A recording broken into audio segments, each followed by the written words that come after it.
నమస్కారం ETV news కి స్వాగతం ఈనాటి ముఖ్యాంశాలు నదీ జలాల సెంటిమెంట్ తో బీఆర్ఎస్ ను బతికించేందుకు కేసీఆర్ కుట్ర కిషన్ రెడ్డి సహకరిస్తున్నారని రేవంత్ రెడ్డి ఘాటు విమర్శలు గోదావరిలో మిగులు జలాల రాచపుండుకు కేసీఆర్ కారణమన్న సీఎం తెలంగాణ వాటా సాధన కోసం పోరు ఆగదని స్పష్టీకరణ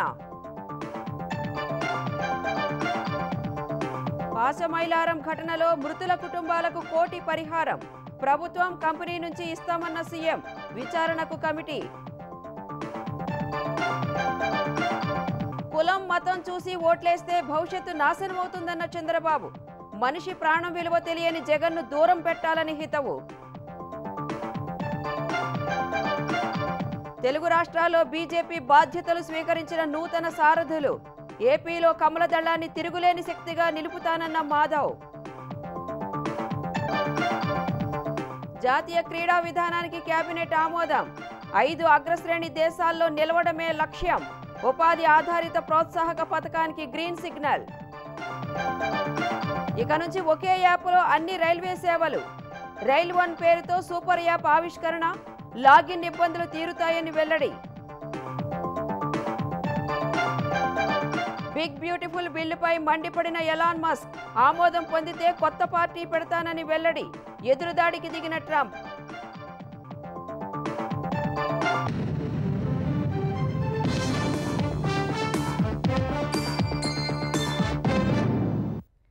తెలంగాణ నీటి కేటాయింపుల హక్కుల సాధన కోసం కేంద్ర ప్రభుత్వంపై నిరంతరం ఒత్తిడి చేస్తామని ముఖ్యమంత్రి రేవంత్ రెడ్డి స్పష్టం చేశారు. అదే ఎజెండాగా పనిచేస్తామని తేల్చి చెప్పారు. గోదావరిలో 3000 టీఎంసీల మిగులు జలాలు ఉన్నాయనే రాచపుండును రేపిందే కేసీఆర్ అన్న రేవంత్ రెడ్డి వాటిని వాడుకునేందుకే పోలవరం బనకచెర్ల ప్రాజెక్టు చేపట్టినట్లు ఆంధ్రప్రదేశ్ వాదిస్తోందని తెలిపారు. బనకచెర్ల ప్రతిపాదనను కేంద్రం తిప్పిపంపడం తాత్కాలికమేనన్న రేవంత్ రెడ్డి పునః పరిశీలన తర్వాతైనా మళ్లీ తెర మీదకు వస్తుందని తెలిపారు. తెలంగాణ నికర జలాలను తేల్చిన తర్వాతే మిగులు జలాలపై చర్చ జరగాలని స్పష్టం చేశారు. గోదావరి బనకచెర్ల ప్రాజెక్టు ప్రతిపాదనను కేంద్రం వెనక్కి పంపిన వేళ అందుకు తెలంగాణ ప్రభుత్వం చేసిన కృషిని నీటిపారుదల శాఖ మంత్రి ఉత్తమ్ కుమార్ రెడ్డి ప్రజాప్రతినిధులు రాజకీయ నేతలకు వివరించారు. ఈ మేరకు ప్రజాభవన్లో ప్రజెంటేషన్ ఇచ్చారు. ఈ కార్యక్రమానికి సీఎం రేవంత్ రెడ్డి, ఉప ముఖ్యమంత్రి భట్టి విక్రమార్క, మంత్రులు, ఎమ్మెల్యేలు, ఎంపీలు, ఎమ్మెల్సీలు, కార్పొరేషన్ చైర్మన్లు, డైరెక్టర్లు హాజరుకాగా బనకచెర్ల ప్రాజెక్టు ప్రభావాన్ని నీటిపారుదల అధికారులు పవర్ పాయింట్ ప్రజెంటేషన్ ద్వారా వివరించారు. ఈ సందర్భంగా బీఆర్ఎస్ అధికారంలో ఉండగానే గోదావరి నీటిని రాయలసీమకు తరలించేందుకు ఎలాంటి అభ్యంతరం లేదంటూ అప్పటి ముఖ్యమంత్రి కేసీఆర్ పలు సందర్భాల్లో చెప్పిన మాటలను ప్రదర్శించారు. బేసిన్లు లేవు, బేసేజాలు లేవు, బ్రహ్మాండంగా నీళ్లు వాడుకోండి, మేము వాడుకుంటాం, మీరు వాడుకోండి, ఇరు రాష్ట్రాలకు సరిపోను ఇంకో 1000 టీఎంసీలు ఎక్కువ ఉన్నాయి, పిచ్చి కొట్లాటలు బంద్ చేయండి అని చెప్పినండి. వైఎస్ జగన్మోహన్ రెడ్డి గారు అక్కడ ముఖ్యమంత్రి అయిన తర్వాత సూరత్ బాబు వాతావరణం వాళ్ళు అడిగితే వెల్కమ్ అని చెప్పిన వారు టాక్స్కి వచ్చినారు, చర్చలు జరిగినాయి. నేను చెప్పినాను బేసిన్లు లేవు, బేసేజాలు లేవు. రాయలసీమ ప్రాంతానికి డెఫినెట్ గా గోదావరి జలాలు రావాల్సిన అవసరం ఉంది. రాయలసీమ ప్రజల బాధలు నాకు తెలుసు కాబట్టి 100% మా యొక్క ఆశీస్సులు, సంపూర్ణ సహకారం 100%. ఈ రోజు కూడా చెప్తా ఉన్నా, ఎవరు వద్దంటున్నారు రాయలసీమకు నీళ్లు? కృష్ణా నదిలో నీళ్లు లేవు, గోదావరిలో ఉన్నాయి. మేము తెచ్చుకున్నాం, గోదావరిని తెచ్చుకుంటున్నాము, మీరు తెచ్చుకోండి, మేము అవుట్ రైట్ సపోర్ట్ చేస్తామని చెప్పిన. కేసీఆర్ హయాంలోనే ఆంధ్రప్రదేశ్కు గోదావరి నీటిని తరలించేందుకు అధికారికంగానే పునాదులు పడ్డాయని ఉత్తమ్ కుమార్ రెడ్డితో పాటు రేవంత్ రెడ్డి వివరించారు. అప్పట్లో కేంద్ర మంత్రి ఉమాభారతితో ఇరు రాష్ట్రాల సీఎంల సమావేశం మినిట్స్ ను రేవంత్ రెడ్డి వివరించారు. బీఆర్ఎస్ హయాంలో కృష్ణా, గోదావరి జలాలను సద్వినియోగం చేసుకునేలా ఏ ఒక్క ప్రాజెక్టును పూర్తి చేయలేదని మండిపడ్డారు. మరోసారి అధికారం కోసం నీటి పంచాయతీని తెరపైకి తెచ్చి రాజకీయంగా ఉనికిలోకి రావాలని కేసీఆర్ యత్నిస్తున్నారని రేవంత్ రెడ్డి విమర్శించారు. 1,00,000 కోట్ల ఖర్చు, 7,000 కోట్ల కరెంటు బిల్లులు కడితే 50,000 ఎకరాలకు నీళ్లు ఇచ్చింది. ఇది చంద్రశేఖరరావు గారు 9.5 సంవత్సరాలలో గోదావరి బేసిన్ మీద సాధించిన ఘన విజయం. 2023లో అధికారం కోల్పోయినారు, 2024లో డిపాజిట్లు కోల్పోయినారు, 2025 ఎమ్మెల్సీ ఎన్నికలలో అభ్యర్థులు దొరకలేదు. ఇప్పుడు ఆ పార్టీ ఇది నదుల పునరుజ్జీవనం కోసం చేస్తున్న ప్రయత్నం కాదు. ఆ పార్టీని పునరుజ్జీవింపజేసుకోవడానికి నీళ్ల సెంటిమెంట్ను వాడుకోవాలి. ఈ నీళ్ల సెంటిమెంటే తిరిగి మళ్ళీ పార్టీని బతికిస్తుంది. దానికి భూతంగా ఆ పక్క రాష్ట్రంలోనే ముఖ్యమంత్రిని, ఈ రాష్ట్రంలో ఉన్న ప్రభుత్వాన్ని ఒక భూతంగా చిత్రీకరించాలని క్షుద్ర పూజలు చేసినట్టుగా ఆయన ఫామ్ హౌస్ లో కూర్చొని ఒక ఆలోచన చేస్తున్నాడు. ఇదే సమయంలో కేంద్ర మంత్రి కిషన్ రెడ్డి పైన విమర్శలు గుప్పించిన రేవంత్ రెడ్డి రాష్ట్ర వాటా సాధన కోసం ఎలాంటి ప్రయత్నాలు చేయటం లేదని ఆరోపించారు. మేము పర్సనల్గా కలిసి చెప్పినాము, అధికారులను పంపించి చెప్పినాం కిషన్ రెడ్డి గారికి, ఈ నీటి కేటాయింపులకు సంబంధించి మీరు మాట్లాడండి, మీరు బాధ్యత తీసుకోండి. ఇప్పుడు అదే ఆంధ్రప్రదేశ్ నుంచి రామ్మోహన్ నాయుడు నుంచి అందరూ పోయి ఆడ కూర్చొని ఆంధ్రప్రదేశ్కు నీళ్ళు ఎట్లా తీసుకుపోవాలనో table to table, office to office తిరుగుతున్నారు ఆంధ్రప్రదేశ్ మంత్రులు. మరి కిషన్ రెడ్డి గారు ఈ పని చేయడం లేదు. ఈ వివిధాన్ని పెంచి పెద్ద చేస్తే తద్వారా బీఆర్ఎస్ మళ్ళీ బతుకుతే మళ్ళీ మాకేదో రాజకీయంగా ప్రయోజనం ఉంటుంది, కాంగ్రెస్ను మార్జినలైజ్ చేయొచ్చు అనేది వాళ్ళ ఆలోచన. ఈ రోజు నిజంగా వీళ్ళ తాపత్రయం ఏది తెలంగాణ నీటి కేటాయింపుల కోసం కాదు, అంతరించిపోతున్న బీఆర్ఎస్ ను పునరుజ్జీవింపజేసుకోవడానికి చేస్తున్న ఒక ప్రయత్నము. దింపుడు గల్లం ఆశ అంటారు కదా, ఈ విషయాలను ప్రజలందరికీ వివరించాలి. మన నీటి కేటాయింపులను హక్కులను సాధించుకోవాలంటే మనం కేంద్ర ప్రభుత్వం మీద నిరంతరం ఒత్తిడి చేయాలి, నిలదీయాలి. ఇదే మన ఎజెండా. కృష్ణా గోదావరి జలాలపై చర్చ కోసం ప్రత్యేకంగా అసెంబ్లీ సమావేశాలు నిర్వహించేందుకు సిద్ధమని మరోసారి చెప్పిన రేవంత్ రెడ్డి కేసీఆర్, హరీష్ రావు ముందుకు రావాలని డిమాండ్ చేశారు. గోదావరి బనకచెర్ల విషయంలో కాంగ్రెస్ ప్రభుత్వాన్ని నిద్రలేపింది బీఆర్ఎస్ పార్టీ అని మాజీ మంత్రి హరీష్ రావు తెలిపారు. బనకచెర్ల ప్రాజెక్టుకు పర్యావరణ అనుమతులు తిరస్కరించే వరకు అలుపెరగని పోరాటం చేసింది బీఆర్ఎస్ అని పేర్కొన్నారు. గోదావరి మిగులు జలాల్లోనూ తెలంగాణకు వాటా ఉంటుందని జ్ఞానోదయం చేసింది బీఆర్ఎస్ అని చెప్పారు. బనకచెర్లపై అబద్దాలు ప్రచారం చేస్తున్న CM Revanth Reddy apex council భేటీ ఏర్పాటు కోసం ఎందుకు డిమాండ్ చేయడం లేదని ప్రశ్నించారు. చంద్రబాబు పట్ల చూపుతున్న గురుభక్తికి ఇది నిదర్శనం కాదా అని అడిగారు. బీఆర్ఎస్ పాలనలో ప్రస్తావనే రాని బనకచెర్ల ప్రాజెక్ట్ ఇప్పుడు ఎవరి అండ చూసుకుని ముందుకు వచ్చిందో తెలంగాణ ప్రజలకు తెలియదా అన్నారు. బీఆర్ఎస్ పై చేస్తున్న రాజకీయాన్ని తెలంగాణ సమాజం గమనిస్తోందని హరీష్ రావు పేర్కొన్నారు. మరోవైపు సీఎం రేవంత్ రెడ్డి మేడిగడ్డను రిపేర్ చేయకుండా ఏపీకి నీళ్లు వెళ్లేలా కుట్ర చేస్తున్నారని మాజీ మంత్రి గంగుల కమలాకర్ ఆరోపించారు. 40-50 సంవత్సరాలలో ఈ గోదావరి మీద కట్టిన ఒక్క బ్రిడ్జ్ పేరు చెప్పండి, మీరు ఒక్క బ్యారేజ్ పేరు చెప్పండి. తెలంగాణకు వాడుకోవాలని చెప్పేసి ప్రప్రదంగా ఈరోజు మేడిగడ్డ కట్టి మేడిగడ్డ ద్వారా తెలంగాణ సస్యములైతే ఆ మేడిగడ్డను ఈరోజు పండబెట్టి మొత్తం తెలంగాణ ఎండబెట్టే ప్రయత్నం చేస్తున్నారు. తెలంగాణ ప్రజలు కాపాడే పార్టీ మా పార్టీ, మాకున్న చిత్తశుద్ధి ఈరోజు ఏ పార్టీకి లేదు. ఈ రోజు వాళ్ళు పవర్ పాయింట్ ప్రజెంటేషన్లో క్లియర్గా తెలవడం జరుగుతుందంటే తెలంగాణ ఎండబెట్టే ప్రయత్నం చేస్తున్నారు. కాబట్టి బీఆర్ఎస్ పార్టీ చూస్తూ ఊరుకోదు. బనకచెర్లపై కాకుండా డెఫినెట్గా మేము పోరాటం చేస్తాం.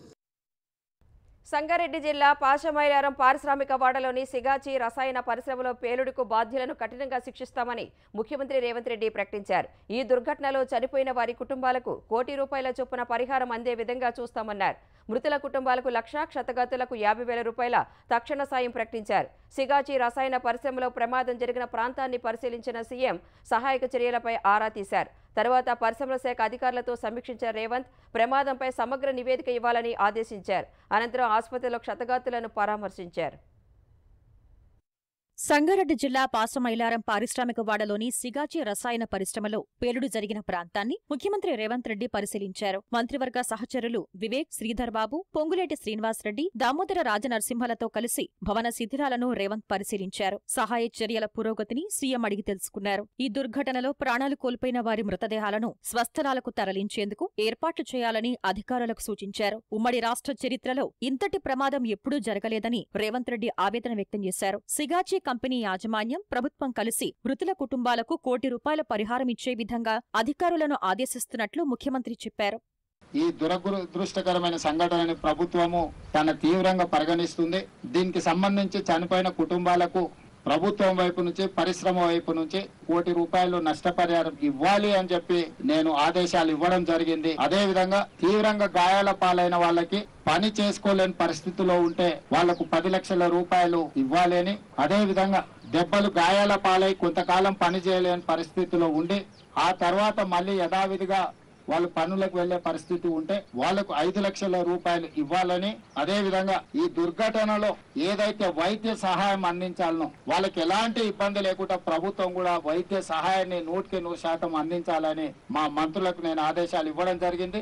అంతకుముందు పరిశ్రమల శాఖ అధికారులు మంత్రులతో కలిసి సమీక్ష నిర్వహించిన ముఖ్యమంత్రి సిగాచి పరిశ్రమలో ఇంతకుముందు తనిఖీలు చేశారా అని ప్రశ్నించారు. ప్రస్తుత దుర్ఘటనపై ఊహాజనిత నిర్ధారణలకు రావద్దన్న సీఎం నిపుణులతో కమిటీ వేసి సమగ్ర నివేదిక ఇవ్వాలని ఆదేశించారు. ఇలాంటి ఘటనలు పునరావృతం కాకుండా పటిష్ట చర్యలను సూచించాలని కమిటీని కోరారు. ఈ ఫ్యాక్టరీస్ డైరెక్టర్ గాని, బాయిలర్స్ డైరెక్టర్ గాని ఏమేమి ఇన్స్పెక్షన్ చేసిండ్రు, ఏమేమి లోపాలు ఉన్నాయో వాళ్ళకి నోటీస్ చేసిండ్రు, దాని మీద వాళ్ళు కంప్లై చేసిండ్రా లేదా, ఏం జరిగిందో నువ్వు డీటెయిల్ రిపోర్ట్ అంతా కూడా టోటల్ గా అండర్స్టాండ్ చేసుకొని తీసుకోండి. ఒకటి. రెండోది, ఇట్లాంటి యాక్సిడెంట్స్ ఈ కంపెనీలో ఇంతకుముందు ఎప్పుడైనా జరిగినాయా, జరిగితే what was the reason for that accident, so అప్పుడు ఏం ఇష్యూస్ ని ఫైండ్ అవుట్ చేసిండ్రు అనేది ప్రీవియస్ హిస్టరీని కూడా వెరిఫై చేయండి. దాని తర్వాత ఇప్పుడు జరిగిన యాక్సిడెంట్ కు ఎక్స్పర్ట్స్ ను పెట్టి వాళ్ళు ఎక్స్పర్ట్స్ ఒపీనియన్ కలెక్ట్ చేయండి. Don't conclude with assumption or general opinion. I need specific reason for this accident, then only we can address. Already inspection చేసిన వాళ్ళని వేయకండి. ఆల్రెడీ ఇన్స్పెక్షన్ చేసి ఆల్రెడీ దీని మీద ఉన్న వాళ్ళను మళ్ళీ ఒపీనియన్ కి ఇస్తే they don't say anything. So కొత్త వాళ్ళను వేసి డీటెయిల్ రిపోర్ట్ అనేది దీని మీద ఇమ్మీడియట్ గా తీసుకోండి. క్షేత్రస్థాయి పరిశీలన తర్వాత సిగాచి రసాయన పరిశ్రమ పేలుడులో గాయపడి వేర్వేరు ఆసుపత్రుల్లో చికిత్స పొందుతున్న వారిని ముఖ్యమంత్రి పరామర్శించారు. అందరికీ ప్రభుత్వం అండగా ఉంటుందని భరోసా ఇచ్చారు. క్షతగాత్రుల్లో ఒక్కొక్కరి పరిస్థితిపై అక్కడి వైద్యులను అడిగి తెలుసుకున్నారు. అటు పాసమైలారం దుర్ఘటనలో మృతుల సంఖ్య 36కు చేరింది. గాయపడిన మరో 27 మంది ధృవ, ప్రాణం ఆసుపత్రిలో చికిత్స పొందుతున్నారు. వారిలో కొందరి పరిస్థితి విషమంగా ఉన్నట్లు వైద్యులు తెలిపారు. ధృవ ఆసుపత్రిలో 9 మందికి, ప్రాణం ఆసుపత్రిలో 18 మందికి చికిత్స కొనసాగుతున్నట్లు తెలిపారు. కొందరికి దాదాపు 70% కాలిన గాయాలు కాగా మరికొందరికి 40% కాలిన గాయాలయ్యాయి. ఇప్పటికీ 9 మంది ఆచూకీ ఇంకా తెలియాల్సి ఉందని, మరో 2 ఫోన్ చేసి క్షేమంగా ఉన్నట్లు చెప్పారని మంత్రి దామోదర రాజనరసింహ తెలిపారు. ధృవ ఆసుపత్రిలో చికిత్స పొందుతున్న వారిలో 5గురు వెంటిలేటర్పై ఉన్నారని, అందులో 3 పరిస్థితి విషమంగా ఉందని ఆసుపత్రి వైద్యుడు బిఎస్ రెడ్డి తెలిపారు.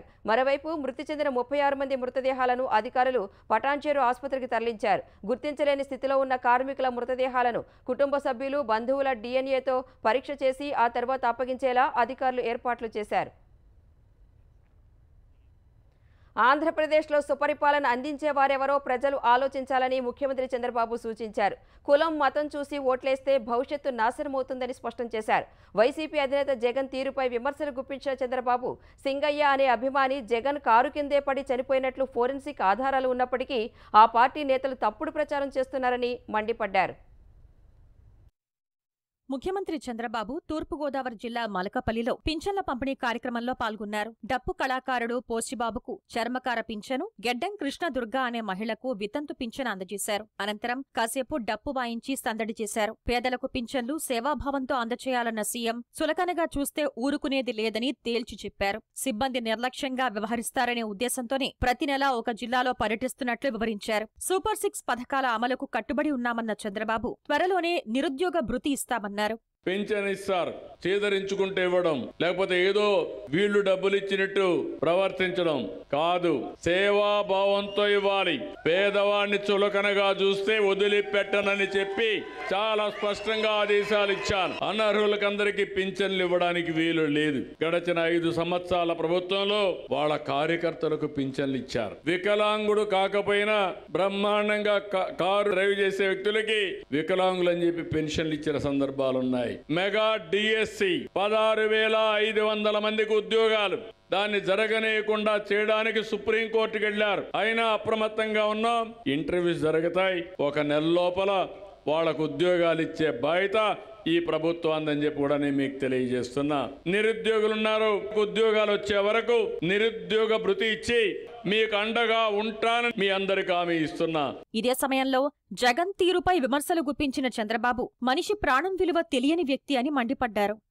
మొన్న పోయాడు, బల ప్రదర్శన, రౌడీజం, కడాన తమ్ముళ్ళు ఎంత క్రూరమో మీరు ఆలోచించండి. నీ కారు కింద పడి ఒక అతను ప్రమాదంలో పడితే తీసి పక్కన బారేసి వీళ్ళు నేరుగా వెళ్ళిపోతే అతను చనిపోయాడు. నీకు మనుషుల యొక్క ప్రాణం అంటే విలువే తెలియడం లేదు.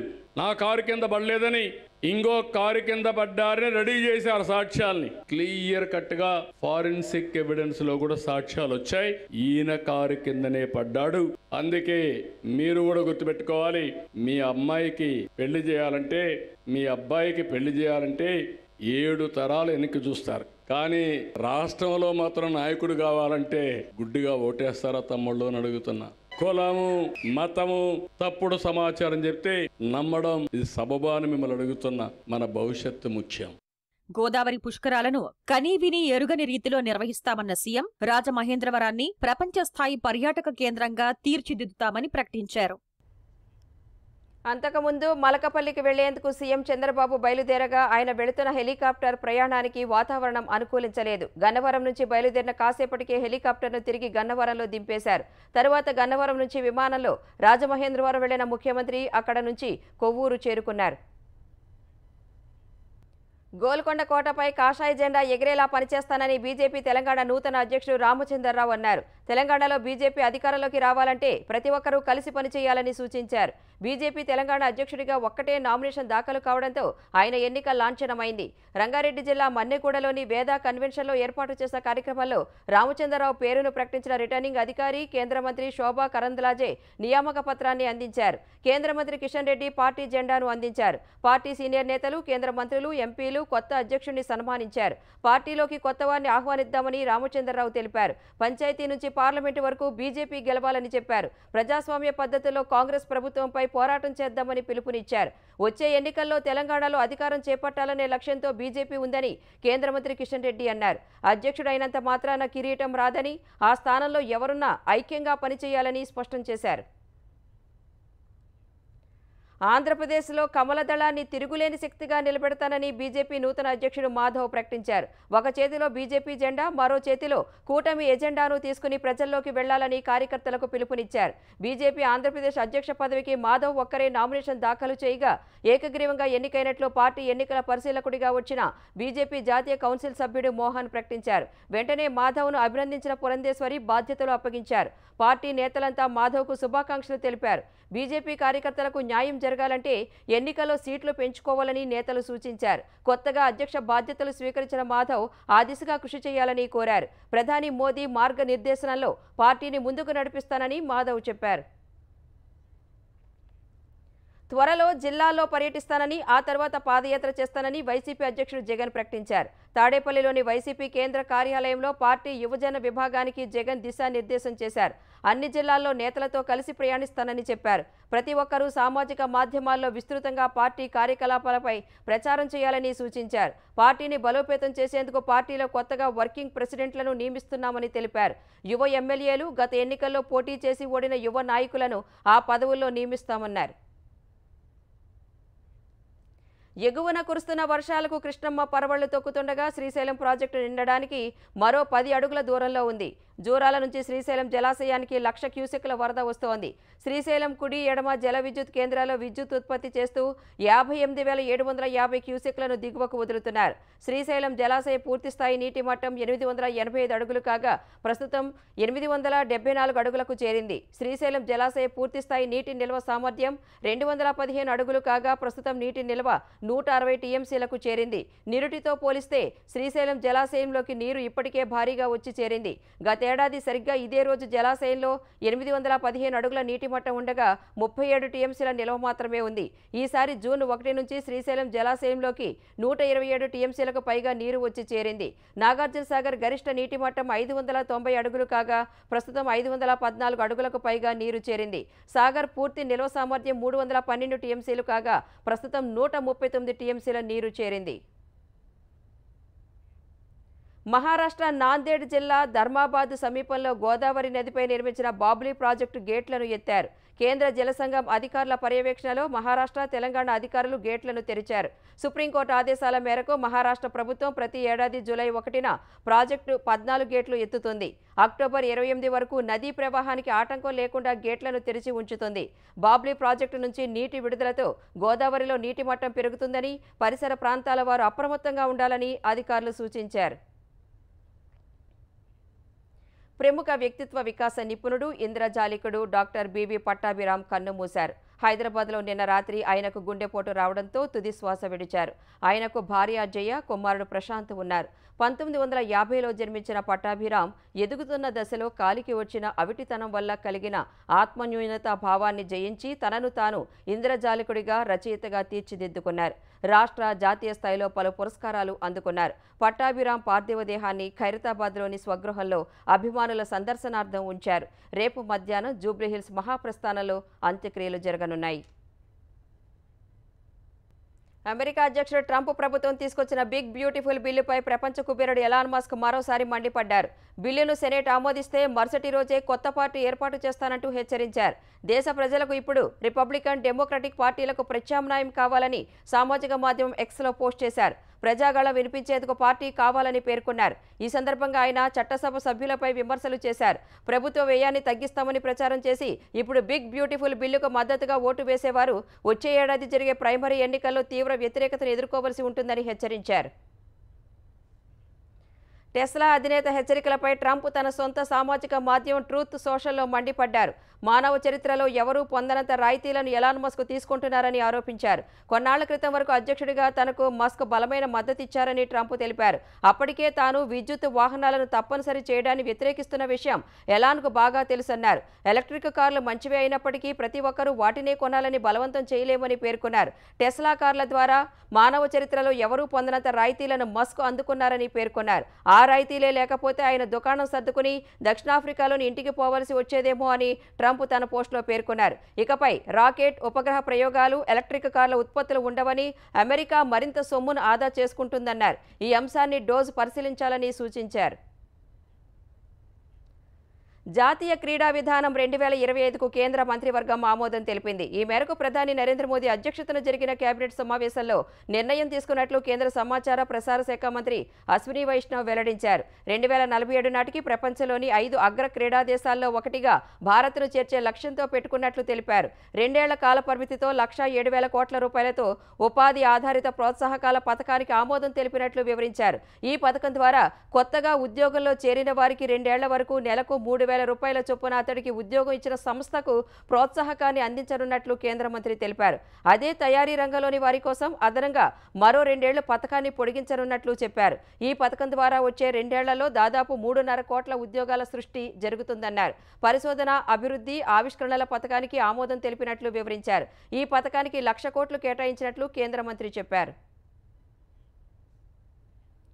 భారతీయ రైల్వేకు సంబంధించిన అన్ని సేవలు ఒకే చోట అందించే సూపర్ యాప్ అందుబాటులోకి వచ్చింది.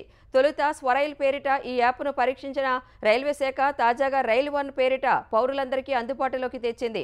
ఇది వరకు టికెట్ల రిజర్వేషన్లు, అన్రిజర్వ్డ్ టికెట్లు, ఆహారం వంటి వాటికి వేర్వేరుగా అప్లికేషన్లు ఉన్నాయి. ప్రజలు తమ అవసరాలను బట్టి వాటన్నింటినీ ఉపయోగించాల్సి వచ్చేది. ఇప్పుడు అన్ని సేవలను ఒక్క రైల్ వన్ యాప్లోనే భారతీయ రైల్వే అందిస్తోంది. తద్వారా వేర్వేరు అప్లికేషన్లు డౌన్లోడ్ చేసుకోవడం, ప్రతి యాప్లో లాగిన్ కావడం వంటి ఇబ్బందులు తొలగిపోయాయి.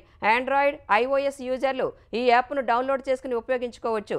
Centre for railway information system CRIS వార్షికోత్సవం సందర్భంగా రైల్వే మంత్రి అశ్విని వైష్ణవ్ ఈ యాప్ను ప్రారంభించారు.